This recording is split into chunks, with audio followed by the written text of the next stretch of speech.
खुलुमबाय बे समाव बड'लेण्ड इंखं टेलिभिजननि स्टुडिअ'आव आंनि हा ब्रह्म दिनैनि गाहाय रादाबफोराव दङ।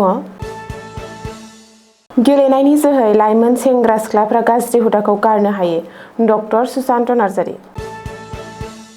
मुसलपुर ब्लक इउपिपिएल आफादखौ आबुङै दाफुंफिनबाय। फुटबल गेलेबाय थानाय समावनो सारअन्थाइ गावनायजों सासे फरायसानि जिउ खहा। उदालगुरियाव सा 204 मुंख्लंफोरनि नखरनो साफायाव 5 लाख रांनि चेक गथायदों बिटिसि सोरखारा। जलपाइगुरिनि रेल लाइनआव बोखांदों असमिया लाइमोननि गोथै सह। आसामनि मोनब्रै दोरोङारि मुवा बेसादनो GI टेग होबाय। गिबि मन्थ्रिया फेसबुकआव लाइभ फैनानै फोसावदों गोनां बाथ्राफोर। बरपेटायाव सासे सुबुंखौ खास्रि बिस्रि बुथारदों। गान्जाजों लोगोसे 2 सुबुंखौ हमदों। दानिया फैदो आबुं रादाबाव।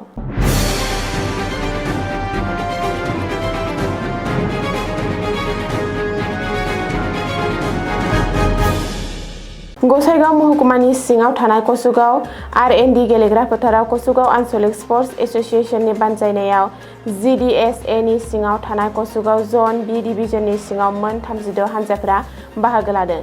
दिनै गिबि गेलेनाय बादायलायनायाव कसुगाव बारदै सिख्ला क्लाब आरो रघुनाथ क्लाबनि गिबि मेच गेलेनायजों दिनैनिफ्राय जागायबाय। मख'नो गोनांदि दिनैनि गेलेनाय हाबाफारिखौ गाहाय आलासि बारग' GDSA नि आफादगिरि आथिखालाव गसाइगाव जिल्ला BPF दोलोनि गाहाय नेहाथारि बिल्ला कुमार ब्रह्मआ बेखेवनानै होयो।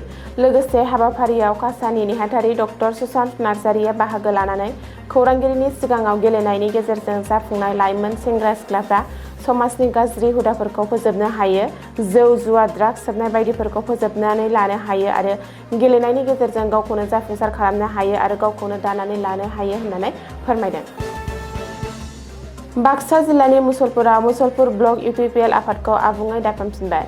क'क्राझार लकसभा बिभागनि MP जयन्त कुमार बसुमतारीनि नुजाथिनायाव आरो मुसलपुर जिल्ला इउपिपिएल दोलोनि बानजायनायाव रबिबारखालि जिल्ला मावख'आव मुसलपुर ब्लक इउपिपिएल दोलोखौ आबुङै दाफुंफिननाय जायो। मुसलपुर ब्लक इउपिपिएल आफादखौ बिजय कुमार चौधुरीनो आफादगिरि कामेश्वर बसुमतारीखौ नेहाथारि आरो भगबान डेकानो नेहाथारि महरै बिबान होनाय जायो।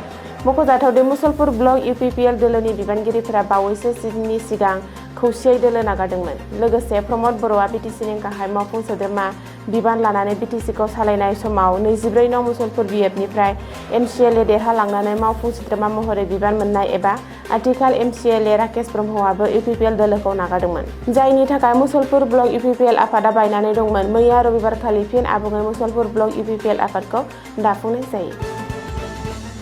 क'क्राझार जिल्ला गसाइगाव महकुमानि सिङाव थानाय उपेन्द्रपुर गामिया रबिबारखालि बेलासि 4:30 रिंगासो समाव गामि साखाथिनि बरगफा गेलेग्रा फोथाराव लोगोफोरजों जयै फुटबल गेलेबाय थानाय समावनो जाख्रिसे अखा हानायाव हरखाब सारअन्थाइ गावनायजों उपेन्द्रपुर गामिनि थागिरि बाजुन मुर्मुनि फिसाज्ला किफिल मुर्मुआ थाखो 7 आव फरायबाय थानाय सासे फरायसाया जायगायावनो जिउ गोमायो।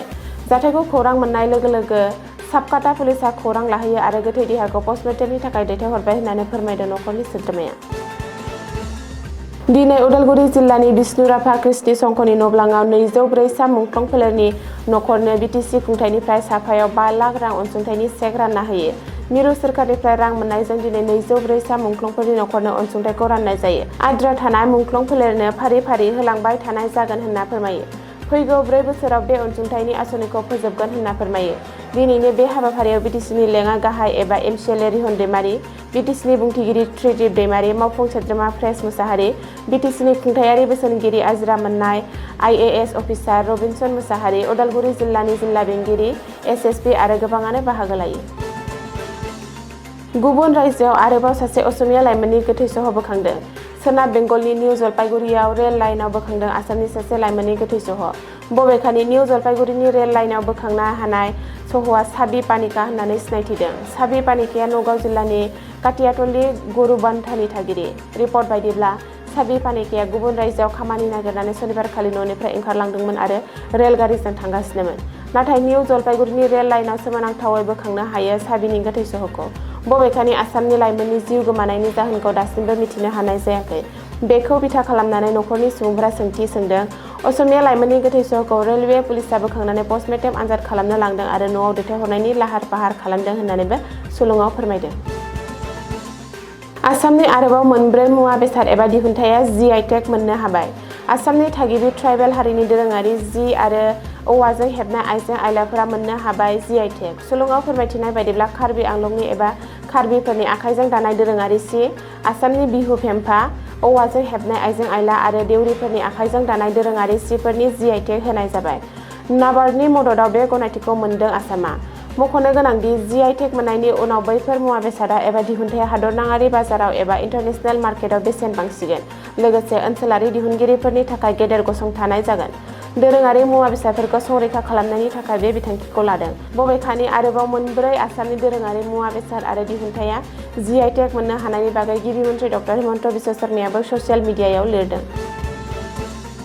गिबि मन्थ्रि डक्टर हिमन्त बिश्व शर्माया रबिबारखालि मोनाबिलियाव फेसबुकआव लाइभ फैनानै आसामबासिनि थाखाय गाहाम खौरांफोर फोसावदों।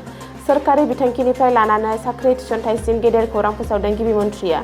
मख'नो गोनांदि बारग'लांनाय आसाम बिधानसभा बिसायख'थियाव NDA-खौ 100निबो बांसिन मासि मोनना सरकार दानो खाबु होनायनि थाखाय गिबि मन्थ्रिया आसामबासिखौ साबायखर होयो। लोगोसे आसामनि जौगाथाय, रांखान्थि थिसनथाय आरो इनफ्रास्ट्राकचार जौगाखांहोनायनि सायाव माखासे बाथ्राफोर फोसावो गिबि मन्थ्रिया। गिबि मन्थ्रिया बुंनाय बायदिब्ला फैगौ आगस्ट दाननिफ्राय अरुणोदयनि मुलाम्फागिरिफोरा रां मोनफिननो हासिगोन। बेजों समानैनो आगस्ट दाननिफ्रायनो जागायफिनगोन निजुत मयना, निजुत बाबु आरो जिबन प्रेरणा बिथांखिया। आगस्तनि गिबि सप्तानिफ्रायनो गासैबो बिथांखिनि राङा मुलाम्फागिरिफोरनि बेंक एकाउन्टआव हाबगोन। बबेखानि सिगाङाव जों 1.60 लाख सोरखारि साख्रि होदोंमोन। बे खेबाव 2 लाख सोरखारि साख्रि होगोन होननानैबो फोसावदों गिबि मन्थ्रि डक्टर हिमन्त बिश्व शर्माया। मख'नो गोनांदि आसामाव UCC लाबोनाया रायजो सोरखारनि मोनसे जारिमिनारि आरो जोबोर गेदेर थांखि होननानैबो बुंदों गिबि मन्थ्रि डक्टर हिमन्त बिश्व शर्माया। बरपेटा टाउननि गयनहाटी ओनसोलाव हर गेजेरनि समाव सोमोनांथावै सासे 38 बोसोर बैसो जानाय सुबुंनि गोथै सह बोखांनो हायो। जिउ गोमानाय सुबुंखौ जायगानिनो इ-रिक्सा सालायग्रा बिपल गयन होनना सिनायथिदों। थैनाय नखरनि सोद्रोमाफोरनि बायदिब्ला सासे लोगोजों नांज्लायनायनि उनावनो बे जाथाया जानो हागौ होननानै दाबि खालामदों। बबेखानि थैनायनि रोखा जाहोनखौ मिथिनो मोननाय जायाखैब्लाबो थैनायनि आन्दोआव सोरनिबा सोलो थानाय सन्देहखौ नुनो मोन्दों।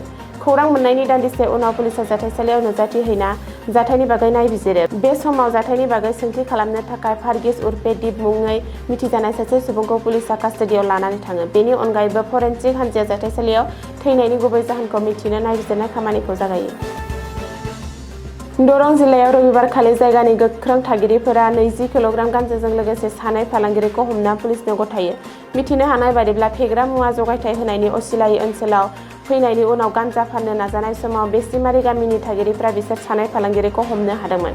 हमजानाय सानैबो दायनिगिरिफोरखौ लखिमपुर जिल्लानि बेन्दोंआव थानाय नावबयसानि थागिरि होननानै सिनायथिदों।